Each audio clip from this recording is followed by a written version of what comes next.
ညတင်ဆက်ပေးခဲ့တယ်ဇလန်းလေးကိုအားပေးနာဆင်တဲ့အတွက်ကျေးဇူးတင်ပါတယ်ဗျာထပ်ပြီးတော့လေဇလန်းကောင်းများကိုတင်ဆက်အောင်ပါမို့အားပေးကြပါအောင်မြန်မာပြည်လယ်ပိုင်းကဥက္ကန်ဆိုးရဲ့ရွာကလေးကနမီကလှသလိုစီကားတာယာချက်ကလည်းအတိုင်းထက်အလွန်ပဲရွာသူရွာသားများစုကမီယိုးဖလာလေယာလုပ်ငန်းနဲ့ပဲအသက်မွေးဝမ်းကြောင်းပြုကြပြီးဘာသာတရားကိုလည်းအတော့ကိုကြီးညိုကြတယ်လူမှုဆက်ဆံရာမှာလည်းတရွာလုံးကသဘောကောင်းမနှောကောင်းတဲ့အတော့ကိုယဉ်ကျေးပြူမှာတက်ကြပြန်သေးတာဥက္ကန်ရွာရဲ့အရှိပြားမှာနေတဲ့ကိုဘတ်တင်းနဲ့မမဲစုံတို့လင်မယားဆိုတာအသက်40နာကပ်ပါမှအိမ်ထောင်ကြခဲ့ကြသူတွေဒီတော့အသက်ရွယ်ရနှစ်ယောက်စလုံးကစိတ်တူကိုယ်တူသားသမီးလိုချင်နေလိုက်ကြတာမှအယူမှုကိုဖြစ်လို့ဘလောက်ထိများလဲဆိုသူတို့ရဲ့တနေ့တာလုပ်ငန်းဆောင်တာတွေထဲမှာတားစုပန်ချင်းလောက်ကတတိတတန့်ကိုပါနေတဲ့အထီကိုပဲရွာနီးဝင်းကျင်ကဖျားစီတီတိမ်ချောင်းပြင်ကြီးပါပေးဆိုတဲ့တစ်ပင်တိုင်းစီမှာလင်မယားနှစ်ယောက်တားစုပန်ရတာမောဘလို့ပဲဆူတောင်းအချိန်နှစ်တာကြာခဲ့တယ်သူတို့တောင်းတဲ့တားစုပန်ချင်းကပြီးခွင့်ရမလာခဲ့သေးပါဘူးတခုတော့မနဲ့ရဲ့ဝေလီဝေလင်းချိန်ကိုဘတ်တင်းတို့လင်မယားနှစ်ယောက်အိယာကထကြပြီးဒေါ်မဲဆုံကမိဖို့ထဲမှာအာယုံစွမ်းချက်လို့ဥဘတ်တင်းကတော့ခြံဝင်းထဲမှာတမျက်စီးလဲနေလေတယ်တမျက်စီးလဲရင်ခြံဝစီကအရေးတစ်ခုတွေလို့ကိုဘတ်တင်းလန့်ကြည့်မိတော့အိုးရဟန်းတပါးပါလားအာယုံဦးရဲ့လင်းရောင်ကြီးအောက်မှာဖန်ရီဆိုးနဲ့တင်ကန်းကိုယုံပြီးတပိတ်ပိုက်ထားတဲ့ကြီးညိုဖွဲရဟန်းတပါးသူ့ခြံဝရှိကနေစွန့်ခံကြော့ဖြတ်တန်းသွားနေတာမြင်ချင်းမှာပဲရဟန်းပေါ်ဥဘတ်တင်းရဲ့ကြီးညိုတနာတရားတွေကယိုဖိတ်လာရတယ်ဒါနဲ့ကိုဘတ်တင်းလည်းခြံရှိစီပြေးထွက်ပြီးရက်တော်မူပါဦးဖေယာလက်ကြည့်လာတာမျိုးမရှိပဲရဟန်းရဲ့ခြေလမ်းတွေကရက်တန့်သွားခဲ့တယ်ကိုဘတ်တင်းကအပြေးလွှားပဲအနားသွားလို့လက်အုပ်ချီပြီးတပည့်တော်စွန့်လူခြင်းလို့ပါဖေယာရဟန်းတော်ကခက်မစိတ်တာကိုဘတ်တင်းလည်းစွန့်လူကိုလက်ခံနေဆိုတာသိလို့အိမ်ထဲကိုအမြင်ပြန်ပြေးလာခဲ့တယ်မိမရေမိမဘာတော့ဟိုထမင်းအိုးချက်ပြီလားကိုဘတ်တင်းမေးပြီးမိဖို့ထက်ကိုလှမ်းကြည့်မိတော့ထမင်းအိုးကအခုမှပွက်နေစေရဲ့တော့ဘာဖြစ်လာတာလဲတုတ်တီးတုတ်ပြာနဲ့မမဲစုံကနားမလည်နိုင်ပဲမေးလိုက်တာခြံရှိမှာရဟန်းတပါစွန့်ခံကြနေတာအဲ့ဒါငါစွန့်လောင်းကျင်လို့ထမင်းအိုးကမချက်သေးတော့ဘလို့လုပ်ရမလဲကိုဘတ်တင်းကခေါင်းကိုတွင်ကုတ်ရင်ပြောတယ်မမဲစုံကတော့ရွာเจ้าကခါတိုင်းဒီအချိန်စွန့်ခံမကျွတ်တတ်ဘူးလို့တွေးမိပြီးဒီအချိန်ကြီးစွန့်ခံရက်တယ်ဆိုတော့အာဂန်နုရဟန်များလားအင်းဟုတ်တယ်တော်တော်လဲကြီးညိုဖို့ကောင်းတယ်အဲ့ဒါကြောင့်ငါပြာရာခတ်နေတာပေါ့အဲ့ဒါဆိုရင်တော့ရွာကနေလွန်သွားရင်ဘေးမှာကရွာဆက်ပြက်သွားပြီးရဟန်းအတွက်စွန့်ရေးခက်ရကြီးရဲ့မမဲစုံရေရွရင်ချက်ချင်းလူပွဲရာကိုစဉ်းစားလိုက်တယ်ကိုဘတ်တင်းကြောင်အိမ်ထဲမှာမင်းညကလှနွဲတို့လာရောင်းထားတဲ့ကောင်းချင်းကြီးတောင်းနှစ်ချောင်းရှိသေးတယ်မလားအေးဟုတ်တယ်ရှိသေးတယ်ကိုဘတ်တင်းကကြောင်အိမ်ကိုလက်ပြီးကောင်းချင်းကြီးတောက်တွေကိုထုတ်ယူလိုက်တယ်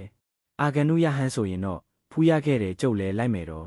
့လင်မယားနှစ်ယောက်ထွက်လာတဲ့အထိရဟန်းကတည်ငြိမ်စွာနဲ့ရက်တော်မူနေစေပဲအရှင်ဖေဟာတပည့်တော်တို့စွမ်းမချက်သေးတာမို့ဒီကောင်းချင်းကြီးတောက်တွေကိုပဲစွမ်းဖြစ်လက်ခံတော်မူပေးပါဖေဟာရဟန်းကတပိတ်ကိုအတာညွတ်ချပေးလာတော့ကိုဘတ်တင်းလည်းကောင်းချင်းကြီးတောင်းနှစ်ချောင်းကိုတပိတ်ပေါ်တင်လူလိုက်တယ်ပြီးတော့လင်မယားနှစ်ယောက်မြေစီမှာဒူးတုပ်ပြီးရဟန်းကိုဥခိုက်ကန်တော့ကြတော့တာဒီကနေ့ရဲ့စွမ်းလူအတွက်တကာမကြီးတို့တွေအလိုရှိတိုင်းတောင်းတိုင်းပြီးဆုံးပါစေပေးတဲ့စုပြရပါလို့ဤဖေဟာကိုဘတ်တင်းကပြောပြီးဥခိုက်လိုက်ပေမဲ့မမဲစုံကတော့ရဟန်းတော်ကိုဆက်လက်ဖူးမြော်ရင်းကတပိတ်တော်မတို့လင်မယားအတွက်သားသမီးရတနာကိုလိုချင်တောင်းတနေကြတာမို့အရှင်ဖေဟာပေးတဲ့စုအတိုင်းပြီးဆုံးပါရစေဖေဟာမမဲစုံဥခိုက်တဲ့ရဟန်းကအตาရာခေါင်းကိုညှိလေပြီးဆုံးတော့မှာပါတကာမကြီးတိတ်မကြခင်ကိုပဲပြီးဆုံးလာပါလိမ့်မယ်ဝမ်းသာလိုက်တာအရှင်ဖေဟာရဲ့လင်မယားနှစ်ယောက်ဝမ်းသာအားရနဲ့ဥခိုက်လိုက်ချိန်ရဟန်းရဲ့ခြေလမ်းတွေကရှေ့ရှုရလန်းတိုင်းစီကိုတရွေ့အဲ့ဒီနေ့ကထူးထူးဆန်းဆန်းကြွရောက်လာတဲ့အာဂန်နုရဟန်းကိုဥက္ကန်တရွာလုံးမှာမှစွန့်လောင်းနိုင်ခဲ့သူရဲ့လို့သူတို့လင်မယားသာရှိခဲ့တယ်ဆိုတာကိုကိုဘတ်တင်းတို့သိခဲ့ရင်ဖြင့်တပတ်လောက်ကြာချိန်မှာတော့မမဲစုံအိမ်မက်တစ်ခုကိုမက်ခဲ့တယ်အိမ်မက်ထဲမှာမမဲစုံကဖျားပြက်လိုဖုန်ကြီးချောင်းပြက်ကြီးလိုနေရာစီကိုရောက်နေခဲ့တာမြင်နေရတာအားလုံးကသူတို့ရဲ့အနီးဝန်းကျင်မှာလဲမမြင်ဘူးပါသူ့အနေနဲ့လဲတခါမှမရောက်ဘူးတဲ့နေရာဖြစ်နေလို့မမဲစုံကကြောက်နေမိတာနဲ့ရောက်နေတဲ့နေရာမှာပဲဒူးတို့ခေါင်းငုံပြီးထိုင်နေတော့တမီကြည်လင်သားရလုံးနဲ့အတန်ကအနာကထွက်လာတာမမဲစုံမောကြည့်မိတော့ဥပတိတီကြီးကန်ညာပြီးဝတ်ဖြူစင်ကြဲဝတ်ဆင်ထားတဲ့အဘိုးတယောက်ဘာမှမကြောက်ပါနဲ့တမီဒီနေရာကဟိမဝနာကသူတော်စင်တို့နေရဲ့နေရာပါဘာကြောင့်အဘိုးတို့ကတမီကိုဒီကိုခေါ်လိုက်တာလဲဆိုတော့ပြောရရင်တမီတို့တောင်းခဲ့တဲ့ဆူတောင်းကြောင့်ပါပဲရှင်မမဲစုံနားလည်နိုင်ဖို့ခက်သွားရတယ်အဲ့ဒီအချိန်အဘိုးကအနောက်စီကိုလှည့်လိုက်ပြီးမောင်တောင်းကလေးတွေကိုခေါ်ခဲ့တော့အကွယ်တစ်ခုစီကလူငယ်တယောက်နဲ့ကလေးငယ်2ယောက်ထွက်လာခဲ့တယ်သူတို့အနားရောက်တော့အဘိုးကမမဲစုံကိုစိုက်ကြည့်ပြီးဒီကလေးတွေကိုတမီစီပေးလိုက်မယ်သူတို့ကိုတမီတို့လင်မယားကအရွယ်ရောက်တဲ့အထိတေးသေးချာချာစောင့်ရှောက်ကြရလိမ့်မယ်သူတို့မှာမွေးရပါထူးခဲ့တဲ့ဘုံကံပါရမီတွေပါလာလိမ့်မယ်ဒါတွေကိုရဲ့အကြောင်းပြုလို့အချိန်နဲ့အရွယ်ရောက်တဲ့အခါဆရာတယောက်လာခေါ်လိမ့်မယ်အဲ့ဒီဆရာရဲ့အကူအညီနဲ့တဲ့သူတို့ဟာပါရမီပါရလန်းကိုသူတို့ဆက်ကြလိမ့်မယ်ပါရမီလန်းပြီးဆုံးသွားတဲ့ခါကျရင်တော့ သူတို့ဟာသာသနာကျိုးနဲ့လူထုရဲ့ဝန်ကိုအကောင်းဆုံးကြိုးပြုနိုင်တဲ့သူတွေဖြစ်လာလိမ့်မယ်ဒီအခြေအနေကိုမရောက်ခင်တော့သမီးတို့ကသူတို့ကိုအနေရကင်းအောင်ပြုစုဆောင်ရှောက်ပေးနိုင်ဖို့လိုအပ်တယ်ဘလို့လဲသမီးကငါသမီးသူတို့ကိုလက်ခံနိုင်မယ်မလားကလေးတွေကယောက်ျားလေးတွေကြီးပဲနှစ်ယောက်စလုံးအသားဖြူဖြူမျက်ဝန်းတောက်တောက်လေးတွေနဲ့ချစ်စရာကောင်းချက်မမဲဆုံးပါကိုမှမစင်းစားနိုင်တော့ဘူးခေါင်းကိုရင်တွင်ကြီးငိမ့်ပြီးတော့အားဒါဖြင့်သူတို့ကိုသမီးခေါ်သွားချေတော့ကလေးနှစ်ယောက်ကဒေါ်မဲဆုံးစီကိုလန့်လာတယ်သူတို့လက်ကလေးတွေကိုထိကင်လိုက်တာချိန်မှာပဲအိမ်မက်ကနေမမဲဆုံးရုတ်တရက်လန့်နိုးလာတော့တယ်ဒါဆိုမင်းအိမ်မက်ကဝမ်းသာစရာပေါ့မမဲဆုံးရဲ့အိမ်မက်အကြောင်းကိုနားထောင်ပြီးကိုဘတ်တင်ဝမ်းသာသွားတာဟုတ်ပါတော့ကလေးကနှစ်ယောက်တောင်မှပဲချစ်စရာလေးတွေတော့ရဲ့အင်းတကယ်သာဖြစ်လာရင်တော့ငါပျော်လုံးလို့ခုံပေါက်နေမိတော့မှာလင်မယားနှစ်ယောက်မျောလင့်ထားသလိုပဲနောက်နှစ်လအကြာမှာတကယ်ချစ်လာပါတော့တယ်မမဲဆုံးစီမှာပလိတန်နေဆွဲကပ်လာတဲ့လက္ခဏာတွေကတိတိတာတာရွာကလက်တီဒေါ်ဖွားတို့စီသွားတော့ကိုဝင်ရှိပြီဆိုတာအတီးပြုတ်ပေးနိုင်ခဲ့တယ်ကိုဘတ်တင်မှာပျော်လိုက်ချက်များလေထဲမြောက်ရတော့မလို့မမဲဆုံးကတော့ပျော်မိပေမဲ့ရှက်ပြုံးလေးပြုံးနေလို့တာပဲကိုဝင်တက်ကလေးရလာတဲ့တရက်ညနေဆောင်ချိန်ကိုဘတ်တင်တို့လင်မယားသူတို့ခြံဝင်းထဲမှာထိုင်ရင်းစကားပြောနေကြတယ်အဲ့ဒီအချိန်ကောင်းကင်စီကနေပြန်တန်းလာတဲ့အိတ်တန်းပြန်ငှက်တချို့ကသူတို့ရှိရာပေါ်ကနေဖြစ်ပြန်ဖို့ဖြစ်လာတယ်ဖုတ်ဖုတ်ဖုတ်သူတို့အပေါ်ရီတီကနေဖြစ်ပြန်မဲ့ငှက်တချို့ပြုတ်ကျလာကုန်ကြတာကြံတဲ့နံပေးလို့ရကငှက်တွေကတော့လမ်းဖြတ်ပြီးဖရိုဖျဲနဲ့ပြန်ပြေးကြကိုဘတ်တင်တို့လင်မယားကတော့သူတို့အရှိစီကိုရုတ်တရက်ပြုတ်ကျလာတဲ့ငှက်တွေကြောင့်အံ့ဩမိကြလို့ပေါ့အဲ့ဒီအချိန်ပြုတ်ကျလာတဲ့ငှက်တွေကကမူးရှူးထိုးနဲ့လူးလဲတကုံပြီးအပေါ်ကိုပြန်တက်ပြီးထွက်သွားကုန်ကြတယ်ငှက်တွေကဘလို့ဖြစ်ပြီးပြုတ်ကျလာကြတာလဲဟာလင်မယားနှစ်ယောက်မျက်စံလုံးနဲ့အဖြစ်အပျက်ကိုနားမလည်နိုင်ကြတကယ်တော့ဒီဖြစ်ပျက်ကမမဲဆုံးရဲ့ဘိုက်ထဲကကလေးရဲ့မြင့်မြတ်လုံးနဲ့ဘုံကန်ကြောင့်ဖြစ်ပျက်သွားခဲ့တယ်ဆိုတာသူတို့မသိနိုင်ခဲ့ဘူးမိမမင်းဘိုက်ကြီးကနေတာကြီးမဟုတ်ဘူးနော်တလထက်တလအချိန်တွေဖြစ်တန်းလာတာနဲ့အမျှဒေါ်မဲဆုံးရဲ့ဘိုက်ကြီးကတာမန်ထက်မကအောင်ပူဖောင်းလာနေခဲ့တယ်သူများတွေပြောသလိုများအမွာဖြစ်နေမလားပဲကိုဘတ်တင်ရဲ့စကားဆုံးမမဲဆုံးလဲသူ့ရဲ့ဘိုက်ကိုအตาအရာထိကင်လိုက်ပြီးအဲ့ဒါတော့ကျုပ်လည်းအတက်မပြောတတ်ဘူးအိမ်မက်ထဲမှာတော့ကတော့ကလေးကနှစ်ယောက်ရဲ့ဟိုရက်ကဖွားထုတ်စီသွားပြကြည့်တော့အမွာဖြစ်နိုင်လောက်တယ်လို့တော့ပြောတာပဲ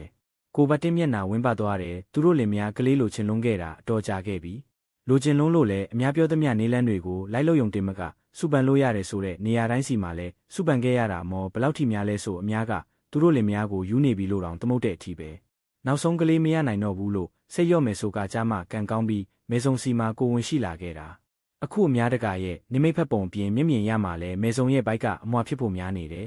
အသက်အားဖြင့်နှစ်ယောက်စလုံး40ဆုံးနေပြီဖြစ်တဲ့အနေထားမှာနောက်တစ်ကြိမ်ကလေးယူဖို့ကမဖြစ်နိုင်တော့ဒီလိုခြေနေမှာမှအခုလက်ရှိကိုဝင်ကအမွာဖြစ်နိုင်ချေရှိနေတော့ရဲ့ကိုဘတ်တင်ခါများပြောလို့မဆုံးတော့ပြီတခုသောညစီမှာတော့မမဲဆုံရဲ့အိမ်မက်ထဲကိုတခါကအိမ်မက်ထဲမှာကလေးတွေပေးလိုက်တဲ့အဘိုးရောက်လာခဲ့တယ်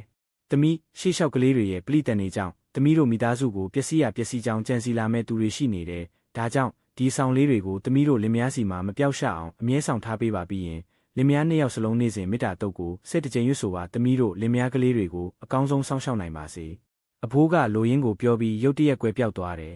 အဖိုးနေပါဦးအဖိုးပျောက်သွားတဲ့အဘိုးကိုအော်ခေါ်ရင်းမမဲဆုံးအပြင်မှာပါရောင်းအောင်နေတာမဲဆုံးပါဖြစ်လို့လေလှုံနိုးလာတဲ့အတီးကြောင့်မမဲဆုံးမျက်လုံးဖွင့်ကြည့်တော့သူ့နံဘေးမှာကိုဘတ်တင်ကိုတွေ့လိုက်ရတယ်အေးအဖိုးဟင်မမဲဆုံးရေရွရင်သူ့လက်ထဲကတဆုံတရာကြောင့်ကြည့်မိပြီးအံ့အားသင့်သွားတာဘာလေးတွေလဲအဆောင်လေးတွေတော့ကျုပ်ကိုအိမ်မက်ထဲမှာအဖိုးပေးသွားတာမမဲဆုံးကိုဘတ်တင်ကိုသူ့အိမ်မက်အကြောင်းပြောပြလိုက်တယ်ကိုဘတ်တင်ကနားထောင်ပြီးတော့ဒါဆိုရင်တော့တို့ကလေးတွေကနယ်နယ်ရမဖြစ်နိုင်ဘူးအထက်ကသူတော်ကောင်းတွေကတာဝန်ပေးပြီးလွတ်လိုက်တဲ့သူတွေရဲ့ဖြစ်မယ်မဟုတ်ဘူးကိုဘတ်တင်ရဲ့ဖြစ်ကိုဖြစ်နေတာမိခင်စိတ်နဲ့မမဲဆုံးကခက်စွာပြောလိုက်တော့ကိုဘတ်တင်ပြုံးလိုက်ပြီးကဲပါကွာဖြစ်နေတယ်ဆိုတော့လေအဘိုးပြောသလိုပဲတို့တွေကလေးတွေကိုအကောင်းဆုံးစောင့်ရှောက်ကြတာပေါ့မမဲဆုံးကဘာမှပြန်ပြောမလာဘူးကိုဘတ်တင်ကပဲဒါနဲ့အဆောင်တစ်ခုကငါ့အတွက်မဟုတ်လားပေးတော့အခုပဲငါဆောင်ထားလိုက်တော့မယ်ပြောတာကတခုဆိုပေမဲ့ကိုဘတ်တင်ကမမဲဆုံးလက်ထဲကညီအောင်ခဲလေးနှစ်ခုစလုံးကိုလှမ်းယူလိုက်ပြီးခေါင်းတစ်ခုစီမှာလိုက်ထည့်လိုက်တယ်နောက်တစ်နေ့မှာတော့အဆောင်ခဲလေးတွေကိုကိုဘတ်တင်ရဲ့စီစဉ်မှုနဲ့ပဲတင်ကန်းစီမှာကျစ်လို့လင်မယားနှစ်ယောက်စလုံးတစ်ခုစီကိုနဲ့မကွာဆောင်ထားလိုက်ကြတော့တာမမဲဆုံးရဲ့ကိုဝန်ကနေစေလက်စေကာလာကိုရောက်ရှိလာခဲ့တယ်မွေးဖို့နီးလာတော့တက်တီနားလေသူတို့ရဲ့ပြောစကားအရမွေးဖွားရမှာလွယ်ကူစေဖို့လမ်းများလျှောက်ရတယ်ဆိုတဲ့အတွက်ညနေဘက်တိုင်းမှာမမဲဆုံးတယောက်လမ်းလျှောက်ဖြစ်နေရဲ့တညနေမှာတော့ကိုဘတ်တင်ရွာတဲ့ခါသွားချိန်ခြံဝင်းထဲမှာမမဲဆုံးတယောက်ထဲလမ်းလျှောက်နေတော့မဲဆုံးခြံဝစီကခေါ်တန်ကြောင်ကြည့်မိတော့မမဲဆုံးတစ်ခါမှမမြင်ဘူးတဲ့ဆံပင်ဖွားရချထားတဲ့အသက်ကြီးမိမကြီးတယောက်ငါနင့်ကိုပြောเสียရရှိတယ် မိမကြီးကပြောပြီးတာနဲ့ရဲရဲတင်းတင်းပဲခြံထဲဝင်လာခဲ့တာမမေစုံကတော့မိမကြီးကိုကြည်ရင်စိတ်ထဲမှာတရိုးတရီနဲ့ဒီကအတော်ကဘသူလဲအနားမရောက်ခင်မမေစုံမင်းမိတော့မိမကြီးရဲ့ခြေလမ်းတွေကရက်တန့်သွားပြီးငါနာမီကစိန်မြအခုနင်းပိုက်ထဲကကလေးတွေကနင်တို့ကိုခိုက်မှာမို့လို့ဖျက်ဆီးပစ်ဖို့ငါလာပြောတာဟင်းရုတ်တရက်တော့မမေစုံကြောင့်အန်းသွားမိတယ်ပြီးကမှစိတ်ထဲမှာဒါကအဘိုးပြောတဲ့အနောက်ရှက်ပဲဖြစ်မယ်လို့တွေးမိလိုက်ပြီးတုံလှုပ်သွားမိတာမို့လက်ကအားကိုးတကြီးနဲ့လေပင်းစီကဆွဲထားတဲ့အဆောင်ကျိုးလေးကိုထိကင်လိုက်မိပြီးအတော်ကိုကျုပ်မသိဘူးကျုပ်ပိုက်ထဲကကလေးတွေကအတော်ပြောသလိုကျုပ်တို့ကိုခိုက်เสียအကြောင်းမရှိဘူးမမေစုံရဲ့ခက်မှာပဲပြောလိုက်တဲ့စကားဆုံးမိမကြီးရဲ့မျက်နှာကငကိုထက်ကိုခက်ထန်သွားရပြီးဒါဆိုနင်ကဖျက်ဆီးဖို့မလုပ်ဘူးပေါ့ဟုတ်တယ်အတော်စကားတခုံးနဲ့ကျုပ်ကလေးတွေကိုဖျက်ဆီးရမယ်ဆိုတာဖြစ်ကိုမဖြစ်နိုင်တာဟဲ့ဒီမှာငါနာမီကစိန်မြဟဲ့စိန်မြနင်မတိမချင်းမှတ်ထားစမ်းနင်းကလေးတွေကိုနင်မဖြတ်ရင်ငါကိုယ်တိုင်ဖြတ်ပြမယ်မိမကြီးကပြောပြီးလက်ကြီးနှစ်ဖက်ဆန်တန်းရင်တိုးဝင်လာတော့မမေစုံကြောက်ကြောက်လန့်လန့်နဲ့အနောက်ကိုဆုတ်တိုးမိတော့တာဒါပေမဲ့လည်းကိုဝင်ကြီးနဲ့ဆိုတော့မလွယ်ကူလာဘူးလေဟာနင်ကောနင်ကလေးတွေပါတေးပြီးတော့မိမကြီးကအန်တာအားရနဲ့ပြောပြီးသူ့လက်ကြီးနှစ်ဖက်နဲ့မမေစုံရဲ့လေပင်ကိုလှမ်းညစ်လိုက်တယ်မမေစုံလည်းမရှောင်သာတော့တာမို့ကြောက်အားလန့်အားနဲ့မျက်စိကိုစုံမိတ်လိုက်ချိန်ဝုန်းလွင်းစင်ထွက်သွားတဲ့အတန်နဲ့အော်တန်နဲ့ကြီးကရှေ့စင်နောက်စင်မမေစုံမျက်စိကိုဖွင့်ကြည့်လိုက်တော့အခုနကမိမကြီးကိုမတွေ့ရတော့ဘူးခြံဝင်းထဲမှာသူတယောက်တည်းထီးကြီးရက်လို့ဒီအကြောင်းကိုကိုဘတ်တင်းပြန်လာလို့မေစုံကပြောပြတော့ပထမတော့ယုံရခက်နောက်တော့မှမေစုံလေပင်ကလက်ရကြီးနဲ့သူတို့ဖြစ်ခဲ့တဲ့နေရာကမိကျွမ်းထားသလိုဖြစ်နေတဲ့မိမကြီးရဲ့စံကြီးထွေးတွေကိုတွေ့ပါမှယုံမိရတော့တယ်ဒီနောက်ပိုင်းမှာတော့ကိုဘတ်တင်းဟာမမေစုံကိုစိတ်မချတာမို့မိဖွားတဲ့အချိန်ထိအနာကလုံးဝမခွာပဲစောင့်ရှောက်ပေးနေတော့တာဒီကနေတပတ်ကြာမှာတော့ည7နာရီအချိန်ဦးဝဲအခန်းထဲကကလေးငိုတန်နှစ်ခုကအပြိုင်ဆိုင်ထွက်ပေါ်နေတယ်ကိုဘတ်တင်းကတော့အိမ်ရှိစီမှာကနာမငိန်ဟိုလျှောက်တီးလျှောက်ရင်းရှိနေရကအကြီးလေးကလေးတွေကတော့ယောက်ျားလေးမွေးပြီးအဆင်ပြေပြီဆိုတာကိုကျုပ်သိရပြီးကြံတဲ့ကျုံမိန်မကောဘလို့နေသေးလဲဗျအထဲကတုံးပြန်တန်ကထွက်မလာရုတ်တရက်ကလေးငိုတန်တွေကတိတ်သွားတဲ့အခြေအနေကြောင့်ကိုဘတ်တင်းစိတ်ထဲထင်ခနေပဲအကြီးလေးကိုဘတ်တင်းထက်ခေါ်ကြည့်ပေမဲ့အတန်ကထွက်မလာတော့စိတ်ကထိန်မရတော့ပြီးချက်ချင်းအပြေးတစ်ပိုင်းနဲ့အခန်းထဲစီကိုတိုးတိုက်ဝင်လိုက်တော့ဟဲ့ပလုတ်တုတ်ဟင်း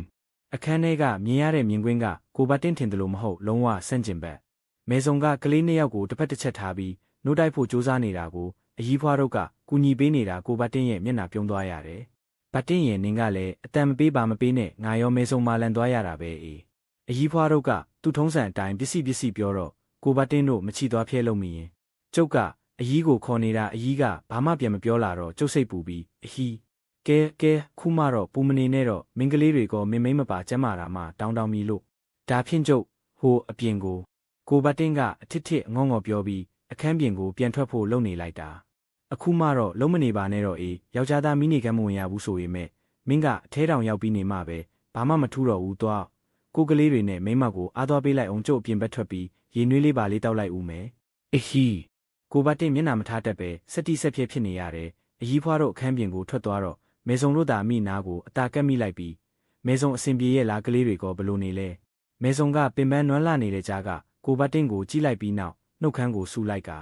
ကျုပ်ပဲစင်ပြေမလဲတော့နှစ်ယောက်ကြီးတောင်မွေးရတာကျုပ်ဖြင့်နားလိုက်တာမှတာ